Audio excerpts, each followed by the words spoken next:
Hello everyone, hello Joshua Level, how are you today? I hope all of you always stay healthy and keep spirit. Now we want to study chemistry. Before we study, prepare yourself and pray first. Let's pray. Lord Jesus, we thank you for your blessing today. Now we want to study chemistry. Please bless us and guide us. In the name of Jesus Christ, we pray to you. Amen. Oke, hari ini kita akan melanjutkan materi kita dari minggu lalu ya, yaitu tentang wujud zat dan sifat-sifat zat. Ya, minggu lalu kita membahas pengertian dari materi dan zat itu sendiri ya. Nah, kemudian hari ini kita akan membahas bagaimana wujud zat itu dan juga sifat-sifat dari zat tersebut. Nah, untuk tujuan pembelajaran kita hari ini, yang pertama, siswa diharapkan dapat menjelaskan wujud zat dari materi. Kemudian yang kedua, siswa diharapkan dapat menjelaskan sifat-sifat dari materi tersebut. Nah, seperti yang kita bahas di pertemuan sebelumnya, bahwa zat itu adalah bentuk atau wujud dari materi yang mempunyai sifat-sifat yang khas atau sifat-sifat yang berbeda. Apa saja wujud atau bentuk dari materi itu? Nah, di pertemuan sebelumnya, teacher sudah menyinggung sedikit tentang wujud zat. Apakah ada Joshua Level yang masih ingat kira-kira apa saja wujud-wujud zat itu? Iya, nah jadi wujud zat itu ada 3 ya. Yang pertama padat, gas, dan cair. Atau bisa juga disebut dengan, kalau padat itu bisa disebut dengan solid, kalau cair bisa disebut dengan liquid, dan juga gas itu aqueous ya. Nah, masing-masing dari zat ini memiliki sifat yang berbeda-beda ya, antara padat, gas, dan cair. Nah, mari kita lihat bagaimana perbedaan sifat yang dimiliki zat padat, gas, dan cair. Oke. Nah, jadi kalau zat padat itu materinya seperti ini.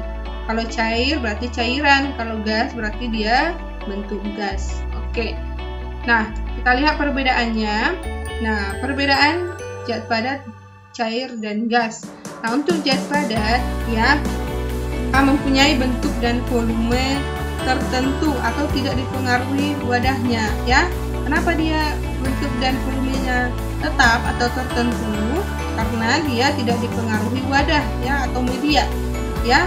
Jadi bentuknya dan juga volumenya itu tetap. Nah, contohnya misalnya ketika teacher meletakkan pensil di dalam sebuah cangkir ya. Nah, kemudian teacher pindahkan ke dalam baskom. Nah, jadi bentuk dari pensil ini dan juga volumenya masih tetap ya, masih sama. Nah, kemudian jarak antar partikel dari zat padat ini sangat rapat. Nah, nanti kita lihat bagaimana susunan dari partikel atau molekul yang dimiliki oleh zat padat. Kemudian partikel-partikelnya itu tidak dapat bergerak bebas. Kenapa? Karena tadi susunannya sudah rapat ya, jadi dia tidak bisa bergerak bebas. Nah, kemudian untuk zat cair ya, zat cair ini mempunyai volume yang tetap tetapi tidak mempunyai bentuk yang tetap.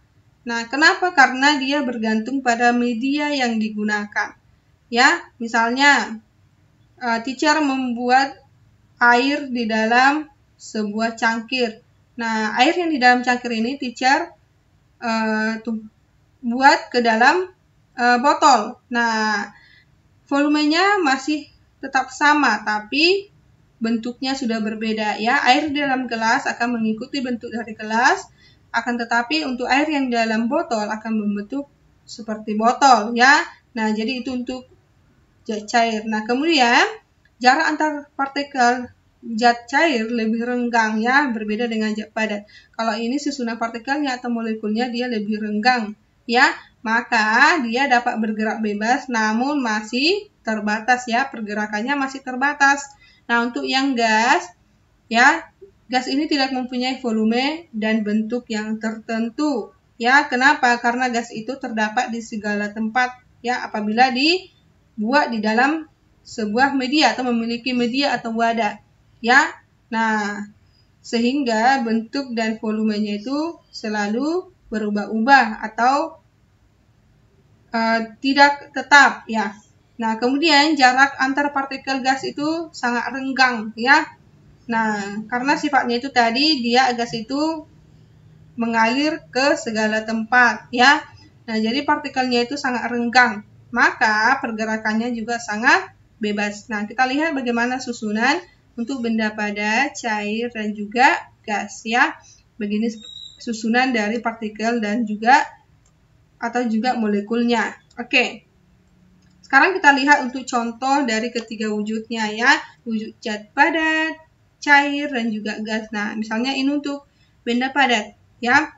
Nah, ketika benda dibuat di wadah seperti ini, kemudian dipindahkan, nah akan mempunyai volume dan juga bentuk yang tetap atau sama ya. Oke. Kemudian ini juga ya untuk benda cair tadi ya, ini di dalam panci.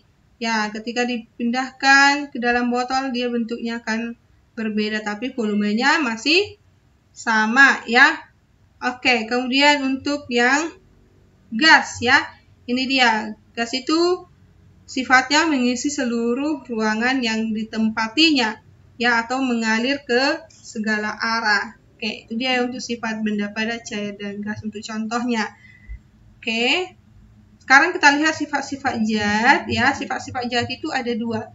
Ada sifat ekstensif dan sifat intensif. Nah, kita lihat yang pertama untuk sifat ekstensif. Sifat ekstensif itu adalah tidak bergantung jumlah dan ukuran. Nah, contohnya massa, berat, volume, panjang, dan kelarutan. Nah, yang artinya misalnya nih, teacher ada buat sebuah gambar. Nah, ini adalah gula. Nah, sifat ekstensif itu bergantung pada jumlah dan ukurannya. Nah, gula 1 sendok itu akan berbeda massanya atau beratnya dengan gula dalam 1 mangkok ini ya. Nah, jadi dia ukurannya dan jumlahnya itu berbeda ya. Oke, kemudian untuk sifat intensifnya ya, sifat intensif itu tidak bergantung jumlah dan ukuran. Nah, apa saja sifat dari intensif? Yaitu ada sifat fisik dan juga sifat kimia ya. Nah, ini tidak tergantung dari jumlah atau ukurannya, tapi tergantung dari sifat fisik dan juga sifat kimianya. Nah, kita lihat untuk sifat fisik. Nah, sifat fisik ini artinya tidak membentuk sebuah zat baru. Ya, tidak ada reaksi kimia yang terjadi di sini. Ya, ini hanya penampilan yang dapat kita lihat dari materi tersebut. Ya, itu artinya sifat fisik ya, penampilan yang dapat kita lihat, yang dapat kita gambarkan, yang dapat kita amati ya. Nah, jadi ini ada beberapa sifat-sifat fisik yang pada umumnya sering muncul ya ketika kita mengamati sebuah materi atau benda. Nah, ada itu warna ya, kita boleh mengidentifikasi warnanya atau baunya, rasanya atau kerapatannya juga. Kita dapat mengukur titik didihnya, kemudian titik leburnya, titik bekunya, daya hantar, kemagnetan, kelarutan, dan kekerasannya. Jadi kita bisa identifikasi dari sifat-sifat fisik ini ya. Nah, boleh kita ukur atau kita amati dari ciri-ciri warnanya atau baunya atau rasanya. Itu dia untuk sifat fisik. Ya, sifat fisik itu tidak membentuk zat baru, tidak ada reaksi yang ditimbulkan atau tidak ada reaksi yang terjadi. Nah, untuk sifat kimia, sifat kimia ini berarti membentuk zat baru, ada terjadi reaksi kimia. Nah, jadi untuk cara mengidentifikasinya, kita boleh melihat kereaktifannya, kemudian apakah dia mudah terbakar atau tidak, kemudian kestabilannya, kemudian apakah zat itu beracun atau tidak, kemudian apakah materi itu berkarat atau tidak berkarat. Nah, itu adalah contoh-contoh cara mengidentifikasi sifat kimianya ya. Jadi sifat kimia dengan sifat fisik itu berbeda ya. Kalau sifat fisik berarti dari penampilannya kita lihat ya. Kalau sifat kimia berarti sudah ada zat baru ya. Harus diidentifikasi bagaimana reaksi kimianya. Oke. Nah, contohnya misalnya nih ada sebuah materi atau benda, ya ini adalah paku ya. Paku yang terbuat dari zat besi ya. Nah, kita identifikasi sifat fisik dan sifat kimianya. Nah, untuk sifat fisiknya bahwa paku ini dia bersifat keras ya, kemudian dapat menghantar listrik, kemudian penghantar panas.